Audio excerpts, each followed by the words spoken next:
surprised letting go of Dave Varner like that. Don't you know he's an action figure genius? How are you gonna let go of an action figure genius, man?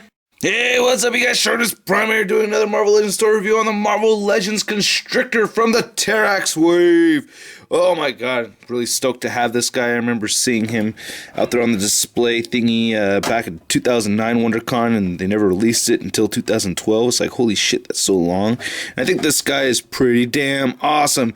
Not the coolest figure, but pretty damn sick. Not a whole lot of gripes. I mean, my only complaint was, and I had this when we got to look at the Marvel Legends last year at Comic-Con, was that these tendrils are not bendy.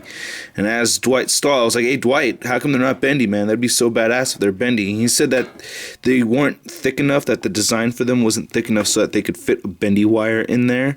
And there's some kind of regulation that has to be a certain thickness. And I was like, okay, well, and then I compared it to, you know, the other figures I have that bendy wires, and this is thinner than like the Nightcrawler tail, so that's that. So I went ahead and tried to make it bendy myself. So I took a twisty tie, stripped off the plastic, and then hot glue gunned it to the bottom there, and it kind of looks like shit, but it's bendy. So now I have a bendy tendril thingy on here, and I'm sure there's customizers that could think of better ways to doing this. Century Productions had the idea of actually using the clear bands and just tying it to the figure that you're having him wrap around, but I like the idea of having this bend around a bit more. So, you know, it kind of looks like shit, but it works pretty well, so I think it'll be okay. I don't know, I dig it. But, you know, and then other than that, I do have the gripe of there not being any paint detail on him at all, especially when we have the Marvel Universe one, and he does have, you can see the lighter yellow right there. This Marvel Universe, you know, you can see the yellow, you know, coming in and out. He's just a solid orange throughout. And then the other little gripe I have is that this has, you know, this glowing yellow effect right here, which they do show on the Marvel Legends box that he has a glowing yellow effect. But so those are my three complaints: no bendy wires, no shading, and no yellow on the tendrils. But other than that, I like it a lot, you know.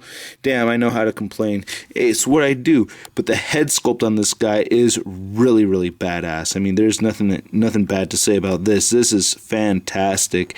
The eyes are actually glowy, or not glowy, but a shimmery kind of silver.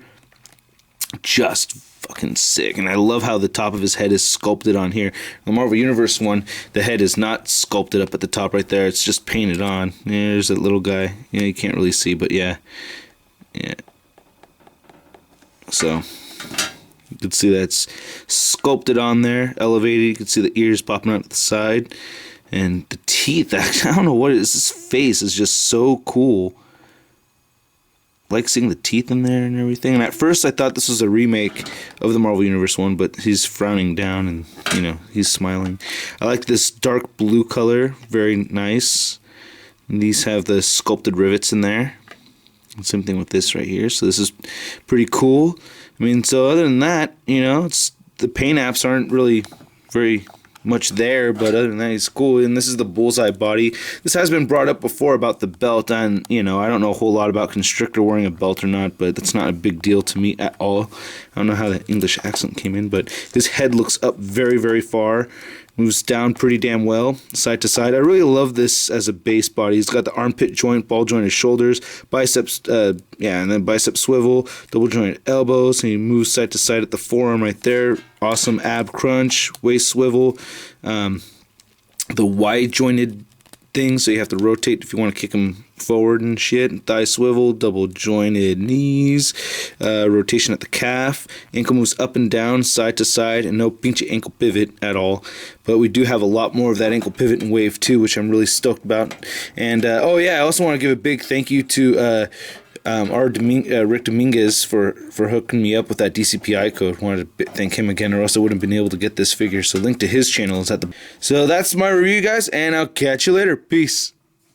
Oh, that's Shartimus. He is so awesome. But now what should I do on the internets? You go to bkbn.net! Here, let me show you, man! Big Kids Big News is #1 source for geek news, reviews, toys, comics, movies, cartoons, video games, and more! Next time you're done watching my videos, where are you going? bkbn.net. Where are you going? bkbn.net.